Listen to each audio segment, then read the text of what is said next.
James Smith, ein 30-jähriger Streifenpolizist, schätzte seine Arbeit immer sehr. Für ihn war es nicht nur ein Beruf, Polizist zu sein, sondern eine Berufung. Schon seit seiner Kindheit wusste er, dass er Menschen beschützen und für Ordnung sorgen wollte. Seine Mutter, die sich nach dem Tod seines Vaters allein um ihn gekümmert hatte, war seine Inspiration. Sie hatte ihm immer gesagt, dass der Dienst an der Gesellschaft eine wichtige Mission sei, und James entschied sich, Polizist zu werden, um sich um sie zu kümmern und die Welt ein bisschen besser zu machen. Eines Tages, während eines ganz normalen Arbeitstags, hielt James einen sportlichen gelben Wagen mit getönten Scheiben an. Er wusste, dass das eine Ordnungswidrigkeit war, aber ehrlich gesagt interessierte ihn mehr, was im Inneren des Autos vor sich ging. Der Fahrer, ein Mann mittleren Alters, wirkte gereizt, doch als er James sah, raffte er sich schnell zusammen. »Guten Tag, Officer«, sagte er mit einem höflichen, aber müden Lächeln. »Ich verstehe, warum Sie mich angehalten haben.« James erklärte den Grund für die Kontrolle, und als er den Fahrer genauer ansah, fiel ihm etwas Vertrautes in dessen Gesicht auf.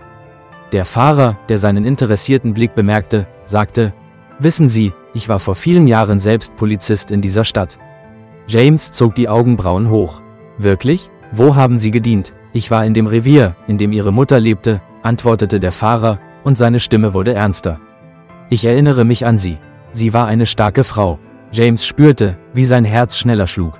»Sie kannten meine Mutter?« Der Fahrer nickte. »Ja, das ist 30 Jahre her. Ich war im Dienst, als sie zur Welt brachte.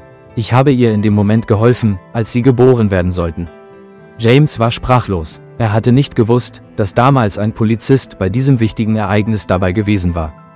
Der Fahrer erzählte weiter, wie er seiner Mutter während der Geburt beigestanden hatte und wie schwer es gewesen war, aber er hatte das Gefühl gehabt, dass er helfen musste. »Ich habe das Leben ihrer Mutter und ihr eigenes gerettet«, sagte er mit einem Lächeln. James' Augen füllten sich mit Tränen. Er hätte nie gedacht, dass er einmal dem Menschen begegnen würde, der eine so entscheidende Rolle in seinem Leben gespielt hatte. Er war nicht nur dankbar für sein eigenes Leben, sondern auch dafür, dass seine Mutter ihn trotz aller Schwierigkeiten großziehen konnte. »Danke«, sagte James, und seine Stimme zitterte vor Emotionen. »Ich wusste nicht einmal, dass es sie gibt.« Der Fahrer lächelte. »Wir alle sind miteinander verbunden, James. Und ich bin froh, dass Sie diesen Beruf gewählt haben. Unsere Arbeit ist nicht nur Dienst, sie ist eine Chance, anderen zu helfen.« Nach diesem Tag wurden James und der Fahrer gute Freunde.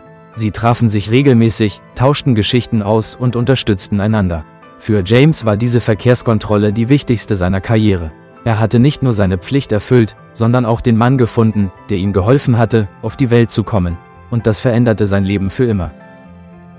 Liebe Freunde, wenn euch das Video gefallen hat, setzt ein Like und abonniert den Kanal.